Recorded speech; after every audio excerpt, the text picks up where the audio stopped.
Why, hello.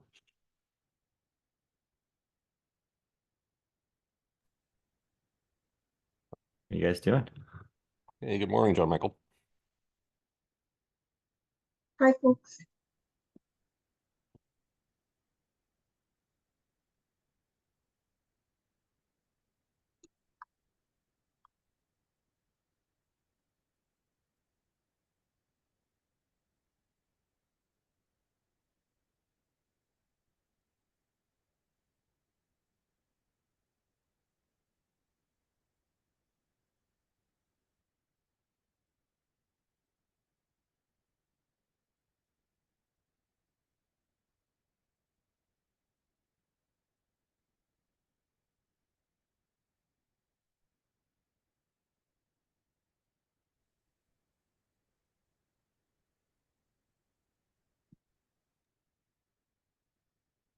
How you doing, Shruti?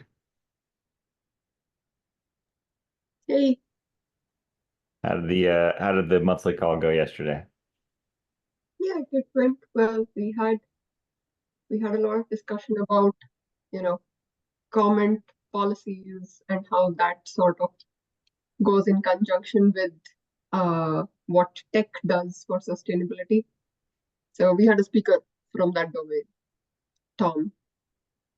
So yeah, I think it went pretty well. Yep. Great. And Well, Shruti, thank you for inviting him, by the way. That was really helpful from my perspective because we do so much gov work. And as Tom noted, the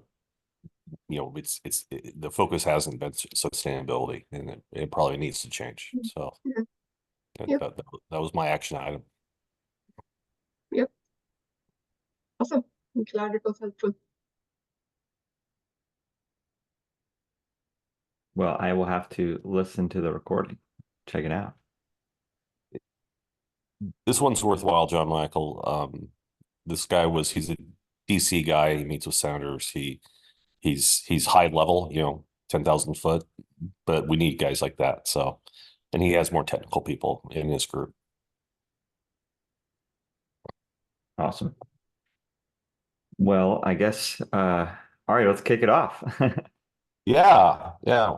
So, welcome. We're gonna kick off a new sub-project for circularity, um, called carbon accounting for circularity. So we had a couple items. I guess it was almost back in 2022 where we had the media sanitization white paper that kind of aligned with the IEEE 2883 launch. And then that kind of described some of the circularity stuff. And then we had the design for circularity guide, which hopefully some of the folks have seen, which I can dig up on dig up the link here if folks need it. But yeah, we haven't met for a while, so I think there was so been some requests to figure out how we standardize reporting for carbon accounting in the greenhouse gas protocol for circular business models, so for reuse, specifically, and how can we incentivize circularity? This is the most important question because we want to figure out a way.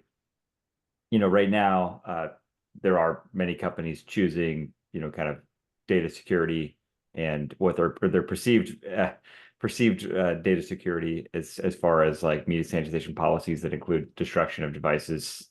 And we want to see if there's a way to incentivize the circularity. So I can kind of walk through a couple ideas we had, and then Ari, I think you had maybe a white paper that Seagate was working on that maybe you want to shed some light on, and then really just want to open it up for discussion. This is the first meeting. Just what we want to see where everybody's at. Kind of, I get some ideas on how we would approach this problem. One of the things, the outputs we wanted to do is maybe have some kind of white paper by July this year that kind of describes how the different processes that or different models that you could do for this. Um, Trudy, is there anything else we want to add on the intro before we kind of dive in? I think intro is good. I was just quickly going to ask one thing. Um, do you want to maybe just quickly bring up what was the circularity guide previously, just so that it, gives it level sets on what level was the guidance in that particular work, because that's like a precursor, I think, to this. think you said too. If it is Yeah, I can find it here. There we go. So this was the actual guide, and I have like let me see if I can pull up. when was this published though? Sorry, it was before my time. So This was published, I think, in the end of 2022. And let me see if I can find the slides. So again, and hopefully folks have read the white paper, right? So if you go to Open Compute Projects, contributions, and let's see, sustainability. See if it comes up. Okay. So we do have the white paper. If folks have not read the white paper that we wrote for sustainability, I think it turned out to be pretty good. Let me find out. We did have a presentation that I did at Flash Memory Summit this year on this topic. So this may be an easier way to instead of just looking at the white paper.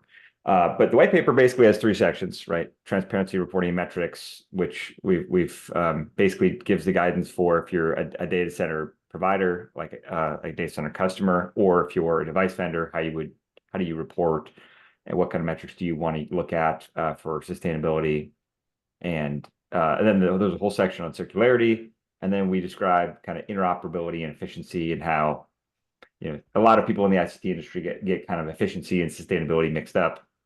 They're two different things. So anyways, I'll resend out a link to the white paper if you guys have not read it, but I thought it was pretty good. And we kind of go into the data center operators and, reporting on scope 1, scope 2, scope 3, and then for the equipment manufacturers, life cycle assessments. So there's lots of good stuff. And again, this presentation I kind of tuned for the audience of Flash Memory Summit, which was semiconductor manufacturers, mainly flash vendors.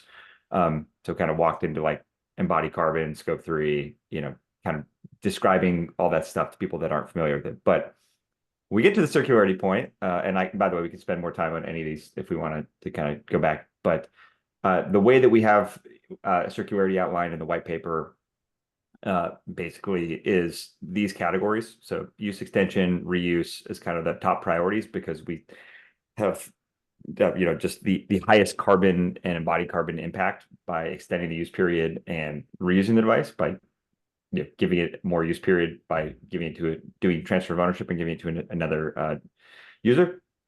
And then those go into, these are strategies of how you can do use extension and reuse, like sharing, repair, refurbish, remanufacture. At my OCP talk this year with Microsoft, I gave some examples on SSDs of how you could do some of these with media sanitization and use extension with some of the stuff in the OCP spec. And I can find that deck somewhere. But yeah, so these are just strategies, and then we kind of talk about the design for circularity guide, which is there's product use stuff in there, which we wrote a lot of stuff around platform resilience about how do you design extended use periods into firmware and making devices that they don't fail and they're not non-catastrophic failures they can recover from. There's a lot of talk about materials. Of course, that's like a big topic for circularity is materials and reuse and recycling. And then there's some stuff about packaging, but then quite a bit of stuff about the strategies for reuse, including like refurbish and remanufacture. So this is yeah, I'll send out the link to the white paper, which has some text about all this stuff, and then the actual design for circularity guide that has some of these strategies in there.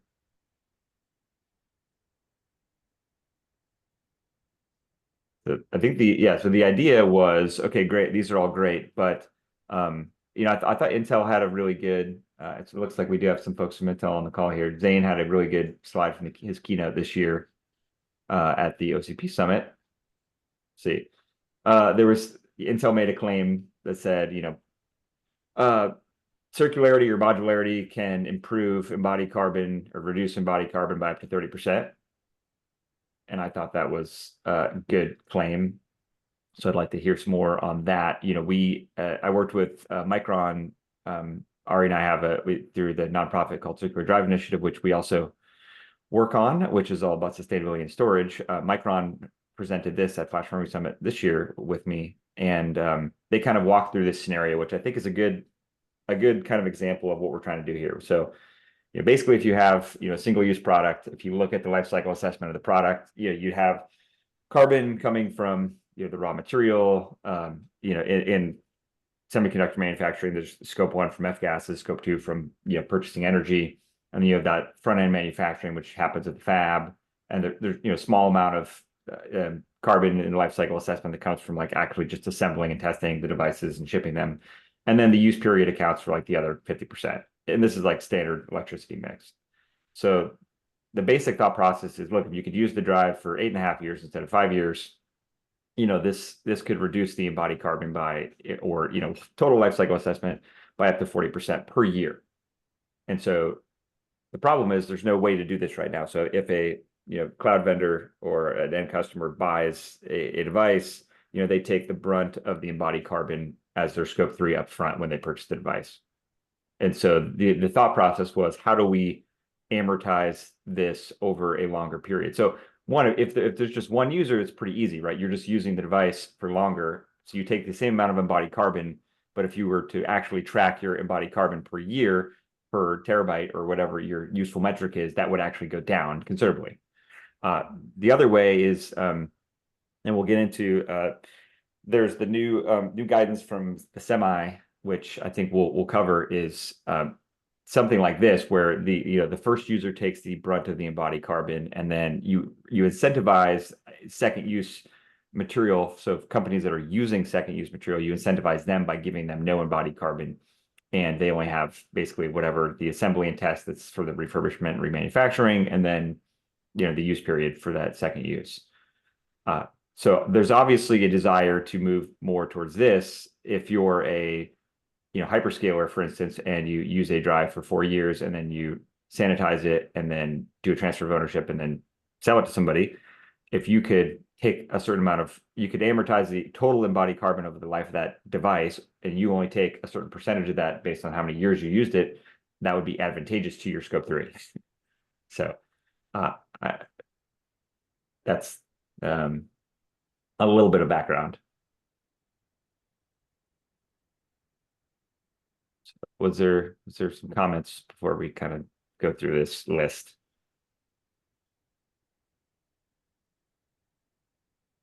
Great background. Thanks, Yeah. Jam. Of course, my favorite topic, circularity.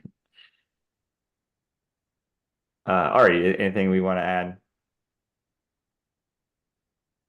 I would say that and unfortunately I was out, had a personal emergency for a week in November, and I just went back and looked. Balan, right? Our sustainability director, and he is publishing a series of 3 white papers. I'm trying to see if the first one. Apparently, I got a near final copy, and I was supposed to comment on it, and I just had a bad week where I had to be out. But the first one's on LCA methodology, which I've been hoping for, because the only paper I have is under NDA.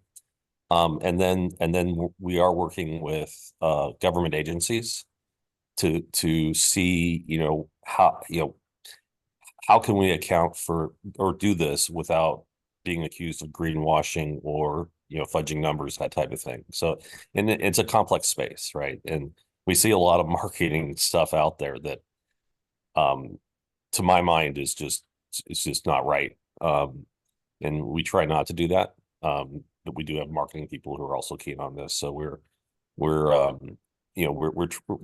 trying to work the government side of this and see, would the state of California or would the EU, accept a certain methodology.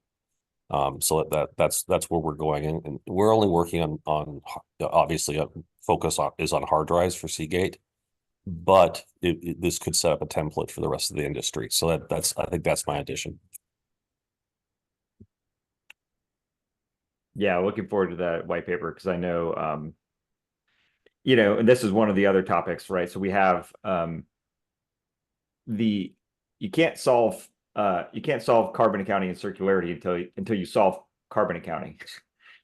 And so there's that's obviously one of the things we announced with iMasons, which is how do we actually just figure out like how do we a standardized approach to device manufacturers, life cycle assessments, carbon accounting for the ICT industry. So there are some dependencies and prerequisites. One that we, again, I've talked to Micron and some other folks. Oh, Francis, hello. Oh, finish your thought, definitely. Yeah, I'd say I talked to some of the memory manufacturers about this, and we'll just say that the current life cycle assessment process doesn't work very well for memory products that have thousands of SKUs and different large scale fabs that are across the globe, and they basically expressed to me that the current life cycle assessment process, doing it one per product and just picking some random representative product is not extremely useful. And it's a big time sink for them compared to, for instance, getting renewable energy at these fabs and actually reducing the carbon. So there is a challenge that we don't. Some of the vendors may have some good first party data, but they haven't publicly shared that in LCAs or studies that we can use to look at embodied carbon per useful thing, which, in memory, maybe that's gigabyte, and storage, maybe it's terabyte, whatever. And so there is a challenge, right? It's hard to solve this problem until we have good data on the other side too.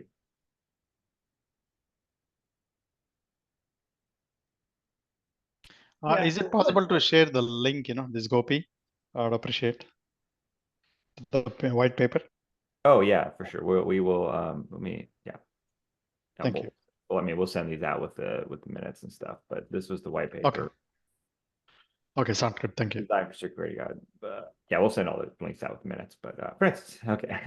Yeah. What I was going to add in is, I think there's certainly, what is the carbon in these products, and like how do we calculate that correctly? But I also just wanted to expand on what was being said about engaging with governments on white papers, et cetera. The other big group we need to strategize about how to influence is the greenhouse gas protocol, which is, I'm not our policy expert on this, but I believe that's the accounting standard that currently all of the government regulations are pointing to.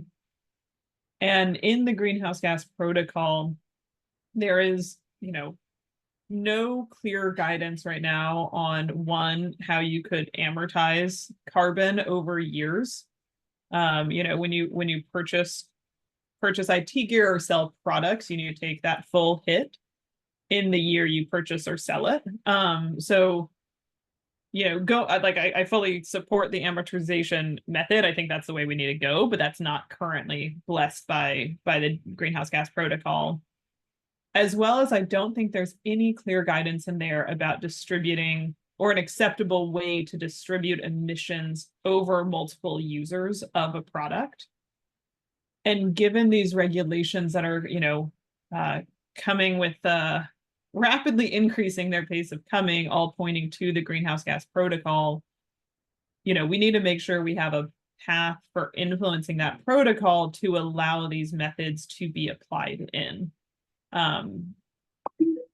I think when it was still just a voluntary standard, you could deviate more from that with justification, et cetera. And my understanding of a lot of these new regulations is there's going to be limited or no deviation allowed from what's officially in the greenhouse gas protocol. And once again, I'm not our policy expert on that. So please, if someone else has a different insight or read on that, jump in. But the only thing I've heard is that it's on the list to tackle, and that it may be 2025, which they come up with some kind of guidance. And so hopefully, my desire is to at least get our wishes of like how we think this should work into whatever people that are making that policy before they write it, so that it makes sense of like, okay, well, this is how some of the largest data center customers in the world think about this, and how do we incentivize reuse instead of just destruction and e-waste.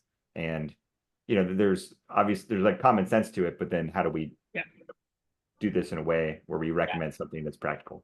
And if we have, if anyone has, it sounds like you might have a connection into the greenhouse gas protocol team, but I think that'd be pretty important for us to try to understand their timeline and work backwards from that, because, if they don't update it often, and so if we miss the boat and suddenly it can't be incorporated until, or we can't try to incorporate it till, 2028 or 2030, that's going to be a pretty significant challenge for us, and, anyone being able to actually lean into this method, given these regulations. And Francis, I believe we started our engagement over a year ago, but things just move so slowly that you're absolutely right. Oh yeah.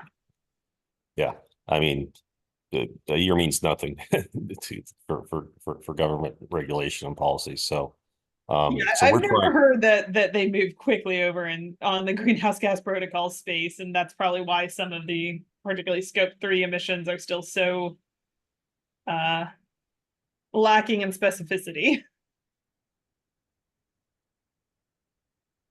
So Yeah. quick,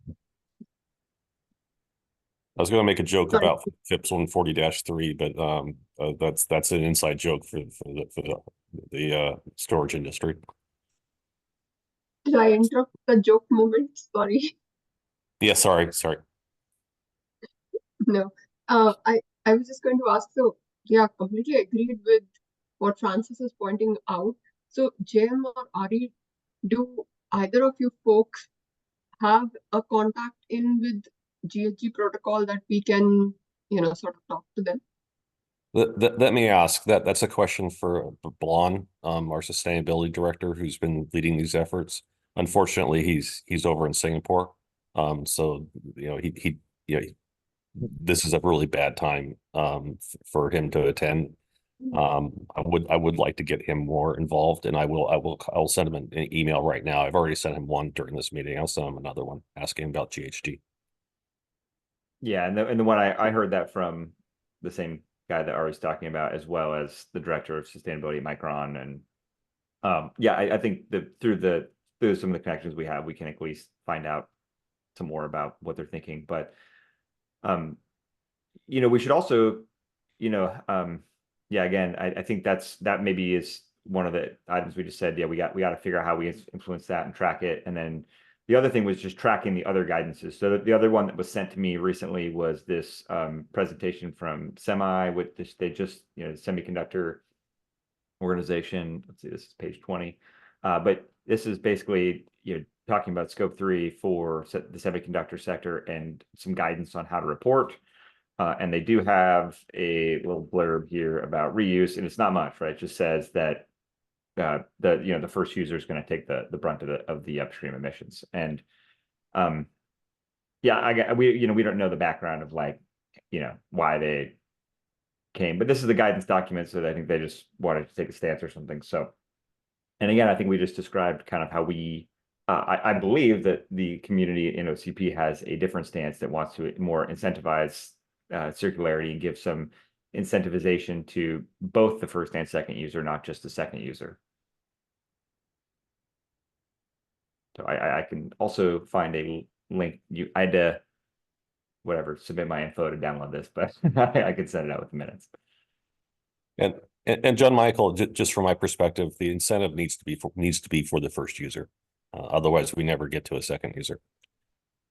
Correct. Yeah, it's as we've seen demonstrated by how how the current reuse is going, especially like in the storage industry. So Hello. yes. Oh, go ahead. Will we go back to the carbon accounting and traceable measurement portion of this conversation later? Or did we finish all of that conversation about how that's being tracked and evaluated?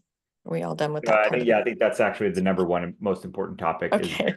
So right. we have we also have an LCA guide that OCP did. Let's see. Okay, thank you. Because my I- question is this: I'm Julie. I am a principal engineer in a rather large engineering firm, and we're looking at all of this, and we can trace our power consumption back to NIST. We can trace our material makeup all the way back to NIST. And when you sit down and look at the carbon dioxide calculations, you're like, there's no way to trace this measurement back to NIST because it's a bunch of assumptions and things. There's portions of it that definitely people take measurements that could be traceable back to NIST, but the engineering community, when we run our LCAs, we get tolerance bands of 50% of the overall assessment of consumption. So the engineering community goes, well, how are we supposed to fix this if the measurement is so sloppy? So that's my question in a nutshell. So Julie, I can answer part of that. I mean, we actually go to a third party firm called Enthesis, who does our LCA reporting, and they have, and they understand this, and there are areas where you just have to make an assumption, and you're not wrong.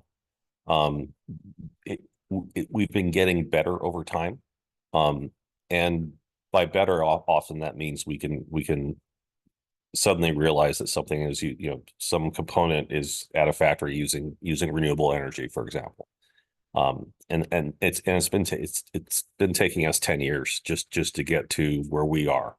So it's a really hard problem. Transparency, carbon accounting, it's in its infant stage right now. And I just hope that we make progress, not perfection. Yeah.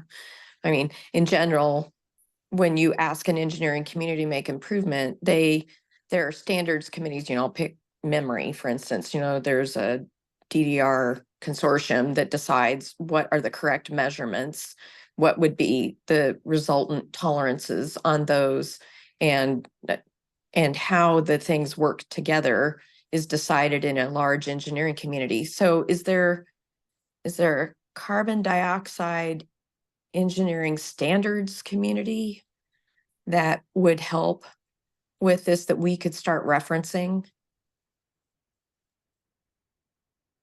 Yeah, I mean, So I I think the first thing is that, we do have, and I'll send out another myriad of white papers.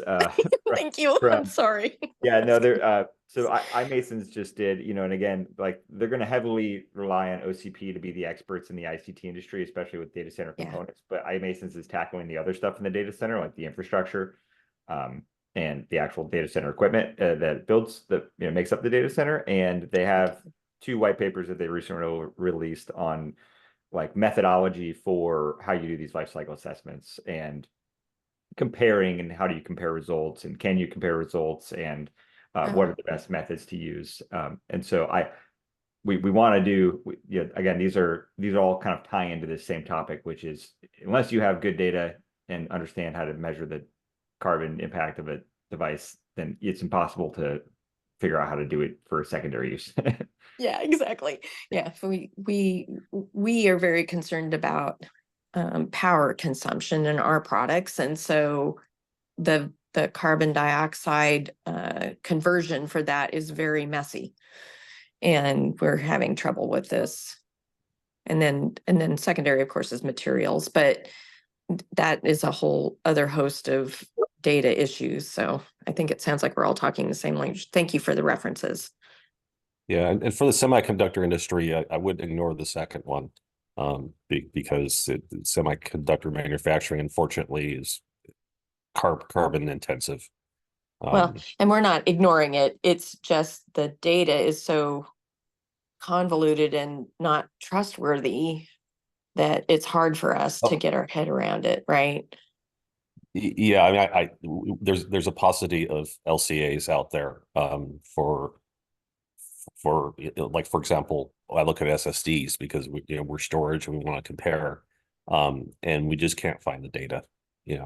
There's one white paper on the dirty secret of SSDs, which is, John Michael's very aware of this, but the data they use is it's not perfect, and the SSD sizes they're referencing are very small and probably not relevant today. Yeah, and there was obviously the other OCP work group we had about the API that we was going to be able to pull in information about first party data from manufacturers to be able to enumerate an estimated carbon for and an impact for some kind of device type. We can touch on that a little bit because I know that there's some folks probably on the call that actually worked on that. But Shruti, you have some comments. I just wanted to quickly also add, I think, certainly the problem or the open that Julie is pointing to, like Ari said, we've, been making progress, but there isn't it's not already all resolved. So, I think all of us are aware that it's not already all resolved, and, part of the sloppiness in the measurement and the 50% margin and everything is because of not everything has been standardized. In fact, a lot has not been standardized in the methodology, etc. Those are also some of our focus areas. Like along with this work stream, those are also some areas that we are, trying to get going on that. And some of the work is done in the white papers that they're pointing to, and some work we do intend to push forward on in further, future 2024.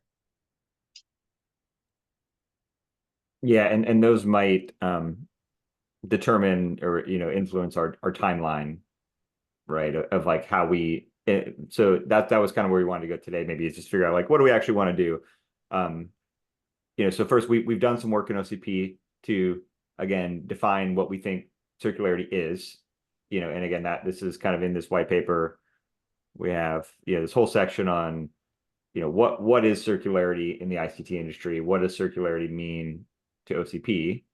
And then the Design for Circularity guide and other documents will say, okay, how do you implement some of these strategies in your products? And again, that was the topic of my presentation this year or last year, I guess, 2023 at OCP, which was Design for Circularity. So my section kind of covered some strategies of how you would do this in the SSD world, and some of the things that went into the OCP NVMe SSD spec that help circularity, like media sanitization, use extension, error recovery, and firmware and platform resilience, telemetry, stuff that you can use to keep drives running longer.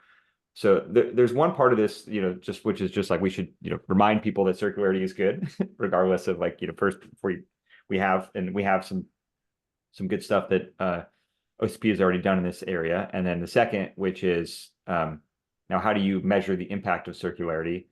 I think we can say something like, like the Intel, I mentioned in the Intel keynote, which was alluding to, strategies of circularity, including modularity, can, for instance, reduce embodied carbon by up to X amount. Maybe that amount is 30 or 40%. And, I'd like to maybe that's kind of the punchline of our first white paper that describes just what this problem is, which is, hey, this is a hard problem. There's dependencies, but circularity is good, and thus we want to prioritize and see if we can incentivize doing it. How does that work? Well, the people that are using the devices, if they give it to a second user, they want to not take the brunt of the embodied carbon, because that may not be fair per se. So I think that would be like, if we do a white paper, that would be kind of like what I was thinking of the topics would be, you describe the problem, describe that there's multiple possible solutions, and that different different accounting methodologies may be appropriate in different scenarios and for different businesses, and maybe that's okay. But you can choose one and then just declare how your intentions of how you're going to use it. Hey, JM, this is Saryu, from back from the Intel days, but now in Solidigm. Hey, how are you doing? I've been looking into your papers, and I have a question about one, how you cover the reuse and sanitization, etc. Could you comment on more? You don't mention anything about warranty, and you are aware of the 5-year warranty, etc. on SSDs.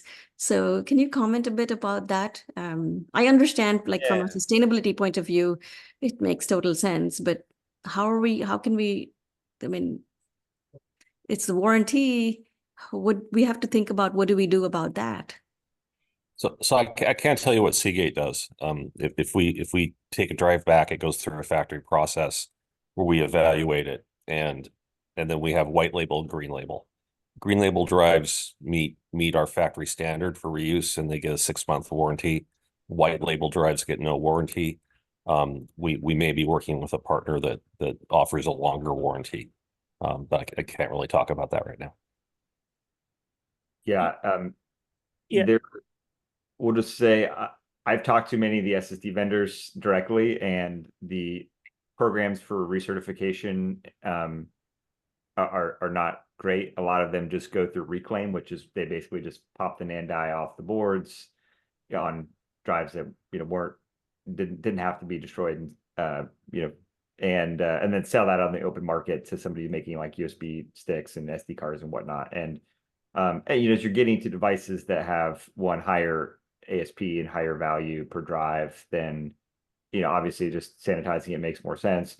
That was one of the big topics that we had at the OCP presentation, was talking about the modern media sanitization specifications like IEEE 2883 that has purge sanitization, that all three of these purge techniques leave the drive in a reusable state and are considered secure versus very sophisticated nation state type attackers that have state-of-the-art equipment.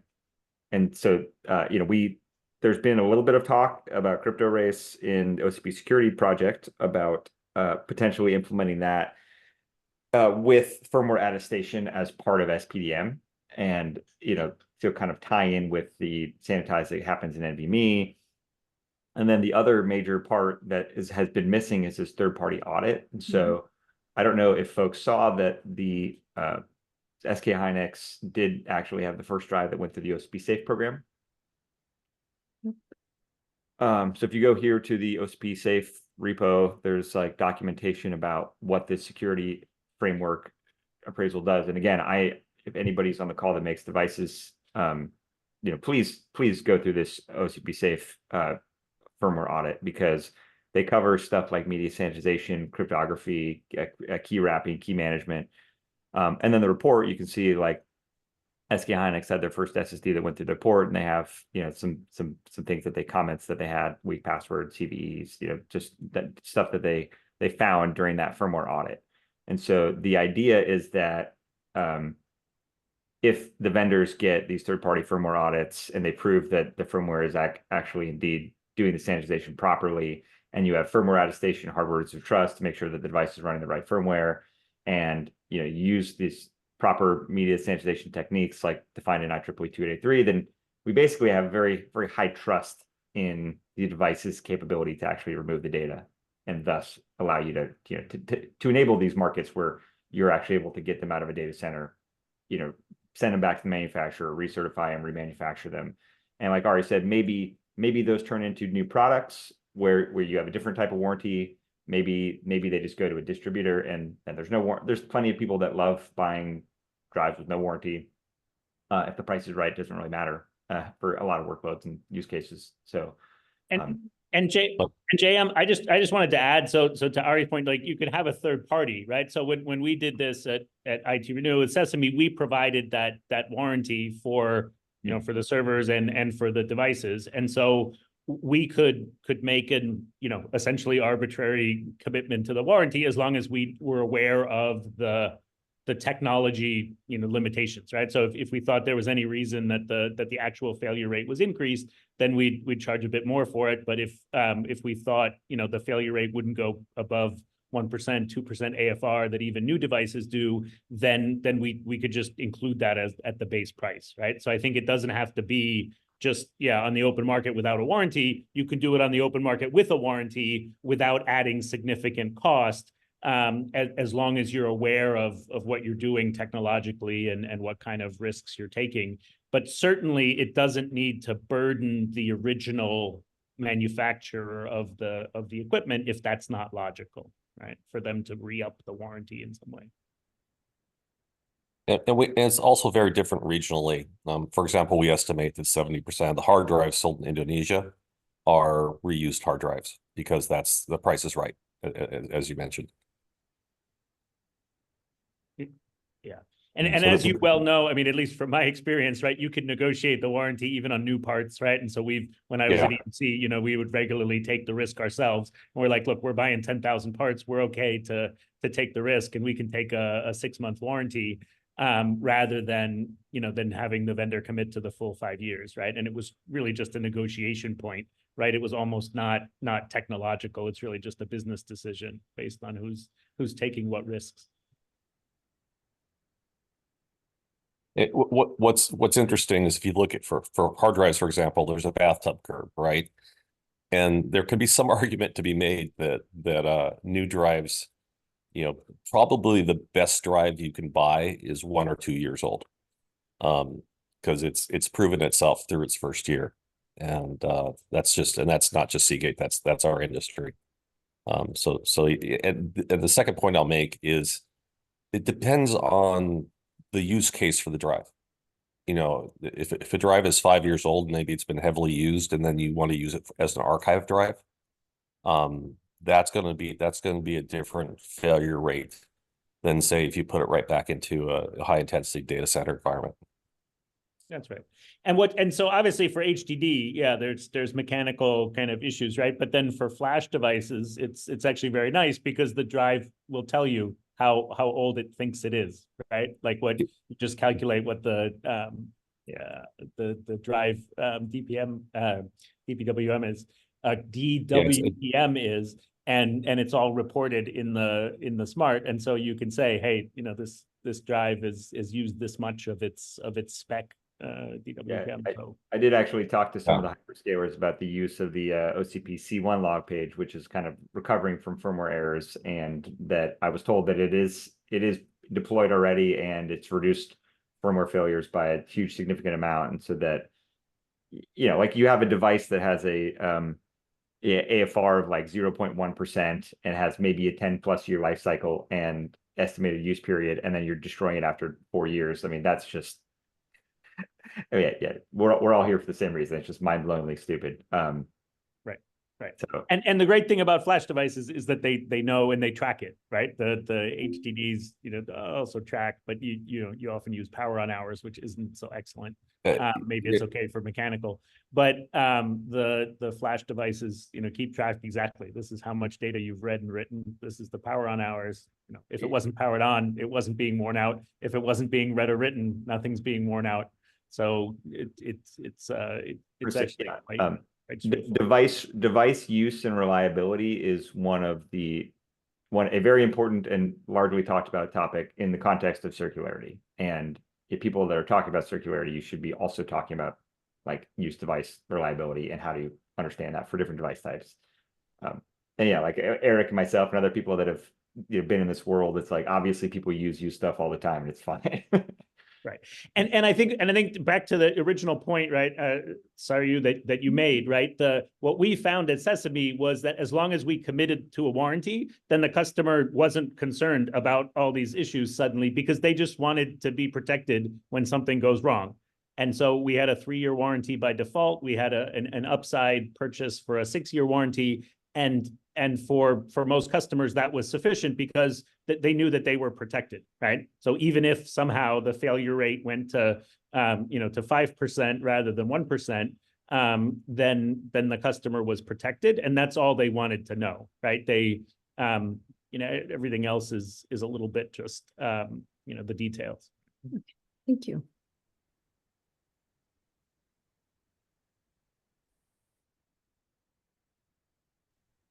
Great. So yeah, I think, my intention is there's we first solve this reuse of, just basically outlining what are the strategies you could use for carbon accounting, like that may make sense to us. Again, let's first figure out what actually makes sense to the people that are using and making the devices. And maybe that's like these two models, right? Where one, you amortize the embodied carbon over the life of or the use period of the drive or device type, and then the second one is you give all the benefit to the second user. And there may be different use cases where if you're selling recertified equipment, then that second model is very attractive to you. If you're selling, if you're a hyperscaler, maybe that first model is attractive to you. So I don't know the right answer, but maybe we have both. But I think we're all in agreement that maybe this model right now, which just says, there's only one way to do it, here's how to do it, is not flexible enough to incentivize circularity. And then, there's yeah, this goes into that last part, which is just like, okay, now how do we track it in a way that's consistent with current reporting standards so that we're not getting in trouble? And that may be just for us recommending some guidance to these guys once we figure out and have our white paper that has some of this documented. John Michael, do we need to think about something like blockchain? Yeah, there's again, near and dear to my heart, of course. I spent some time working in the blockchain industry, where there are a lot of use cases for transparency and supply chain tracking. Like that's being used in carbon credits today, where they're actually tracking carbon credits on the blockchain so that there's no double counting. And that, of course, there's like use cases where countries can't trust each other and stuff. But yeah, I don't know if it's necessarily like something that we necessarily need to worry about yet. But Francis.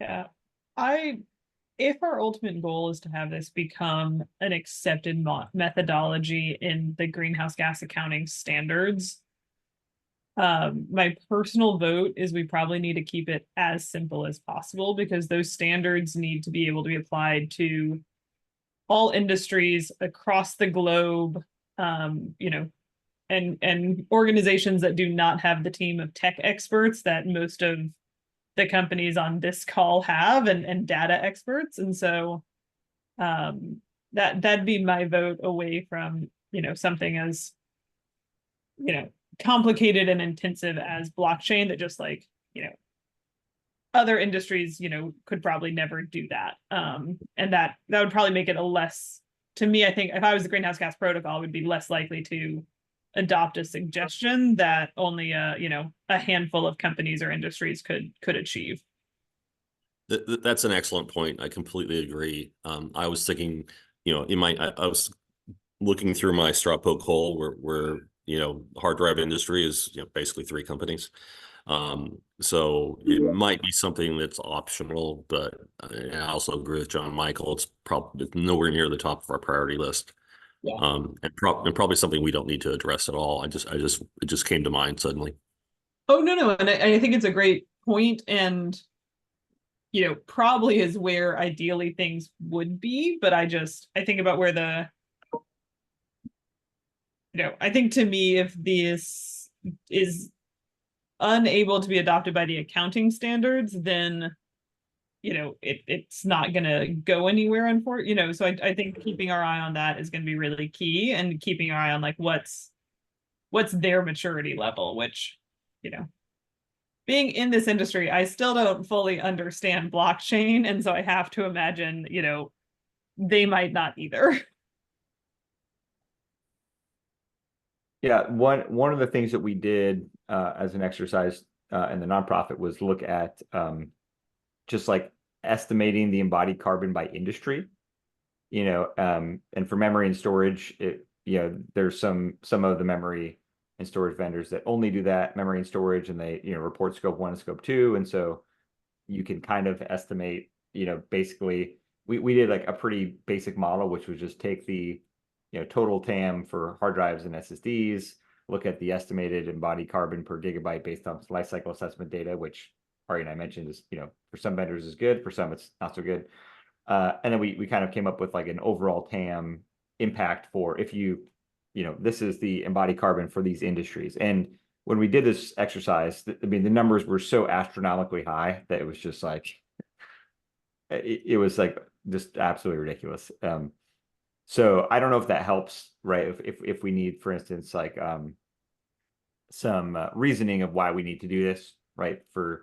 And why the protocols need to adopt this is, I think the desired understanding is that these are giant markets. It takes a tremendous amount of energy and electricity and resources to manufacture these semiconductors, including memory and storage. We want to make models that incentivize reuse of these instead of destruction. And how do we do that?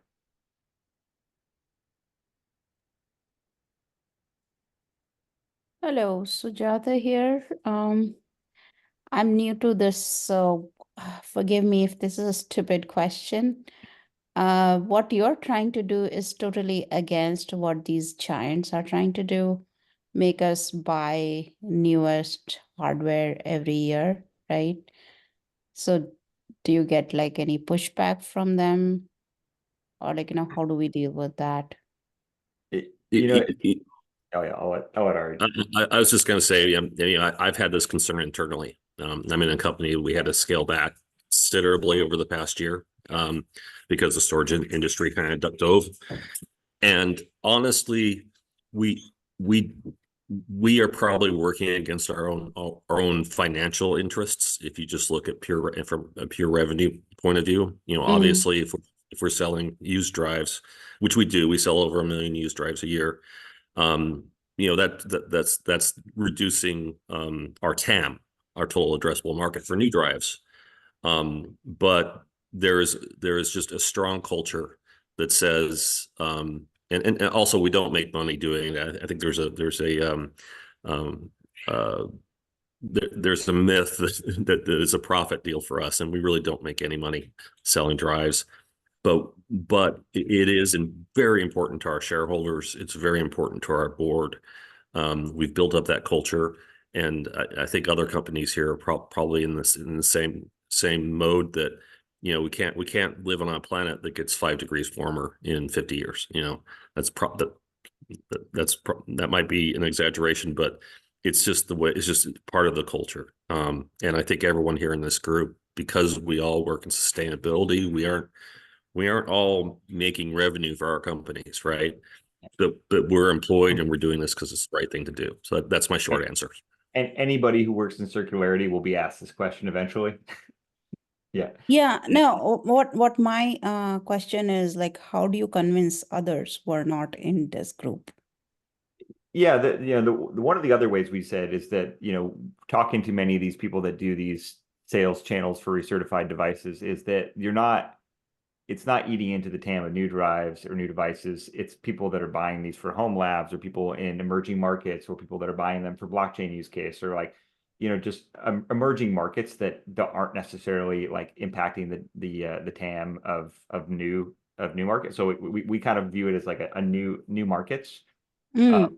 But telling that to the flash vendors who are losing $1 billion of operating margin a quarter, like obviously it's not a very fun conversation, right? But I think we have to get to the point where we say, where we can show that the growth for memory is going to exceed the supply, and that we will be able to fit these things into different markets. And again, it's easy for me talking about the storage segment, because that's the ones I know. But like even semiconductors, people are using 12-year-old Intel CPUs right now, and it's like things just last for a long time.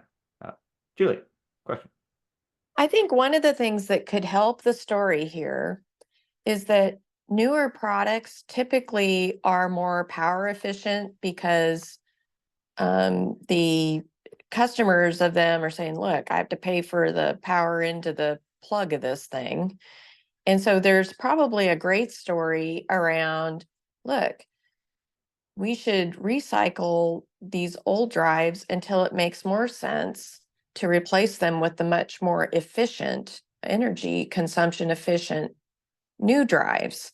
And so if something has a 15-year life cycle and it draws a lot of power, but 7 years into that life cycle, a new product would more than offset its material impact with its power consumption impact. I think this is a story that the circular community needs to really make, because that's really, we want the overall reduction of the impact of these products, both in the material fabrication and in the long-term power consumption of these devices. So to me, this seems like the very important point you all could make here. There's I certainly have quite a bit of data on this from the storage industry. I wrote the TCO model for SNIA for storage, and that was largely influenced by some of the larger hyperscaler rack level designs. But there was another paper that I'll have to dig up the link to, that Udit from Cornell Tech presented in OCP maybe a year ago on sustainable computing, and he had this graph for phones, which was like, at what point do you replace the old device because the new ones are just more efficient? And again, it's the summary is that it's always after when people are destroying the devices, right? Like maybe it's 8 years, maybe it's 7 years, but like if people are having replacing devices every 4 to 5 years, or in the phone case every 2 to 3 years or something, they're getting a new phone, then and they last for 7 years before the TCO crossover, then obviously that's a mismatch. I think that's how you challenge the engineering community that's making new things. People will value, our customers will value having a more power efficient device. Yeah, and we'll just say, like, in the storage TCO model, for instance, there's basically no use case I can think of on Earth that you could consider like a 4 terabyte and below drive anymore, just because of like you're talking about like hard drives that are 24 terabytes and 6 times the 6 times reduction in power, rack space, and cooling. But I'm told that they're being sold in emerging markets and in Africa and in Dubai and all these, like, people are buying them. And so what makes sense in US may not make sense elsewhere, right? With different energy costs and different assumptions of CapEx. And so yeah, I will say I'm always surprised when I see stuff like that. So Shruti. Yeah, I was just going to add to the last point. I mean, yeah, certainly it's like a sum total of the carbon impact that we have to see. There is, throughout the industry, and I guess outside our industry also, the continuous push to use renewable energy for powering things and devices that also actually helps move our needle, because then that means that less power efficient but more less operational carbon efficient but more embodied carbon efficient might actually still give a net total positive, just because that operational carbon is actually coming from renewable energy and is going to be lower and lower as that work moves along. So, yeah.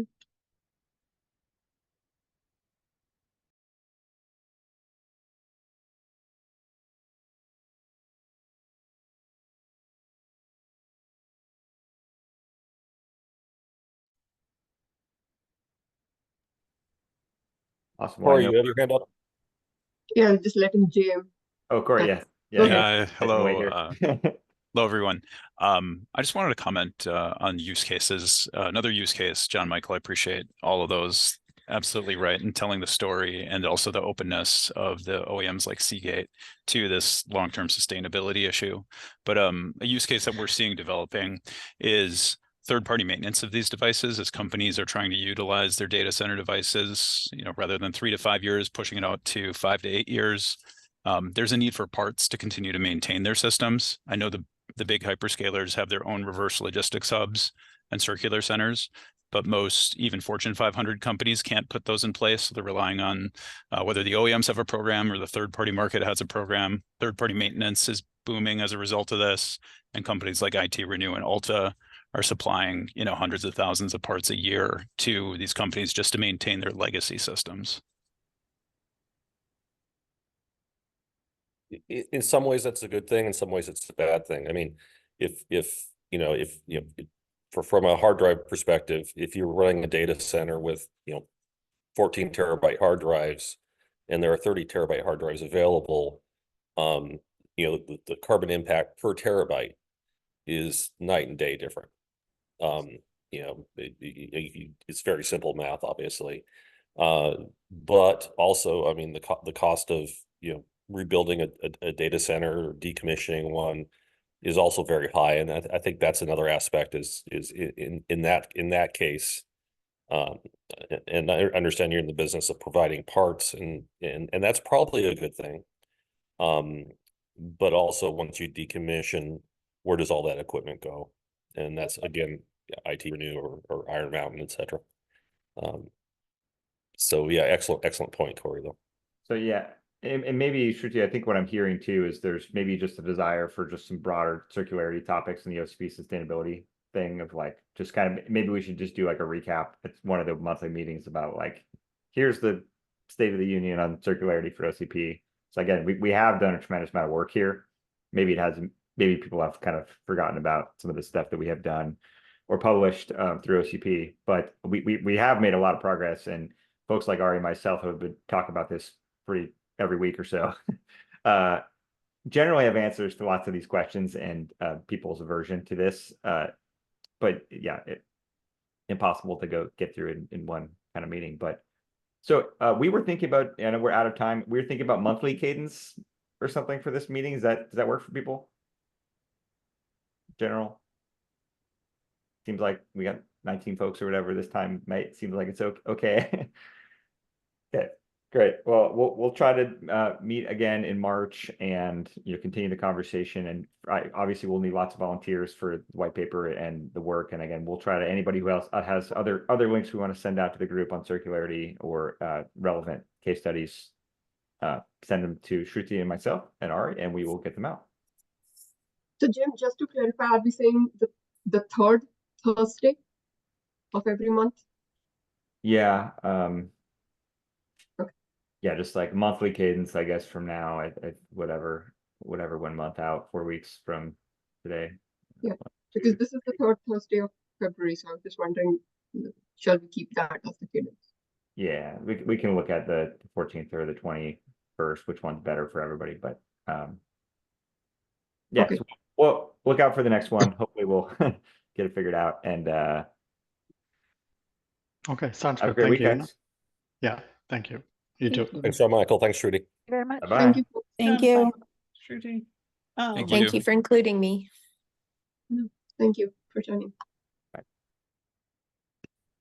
Hey, Shruti.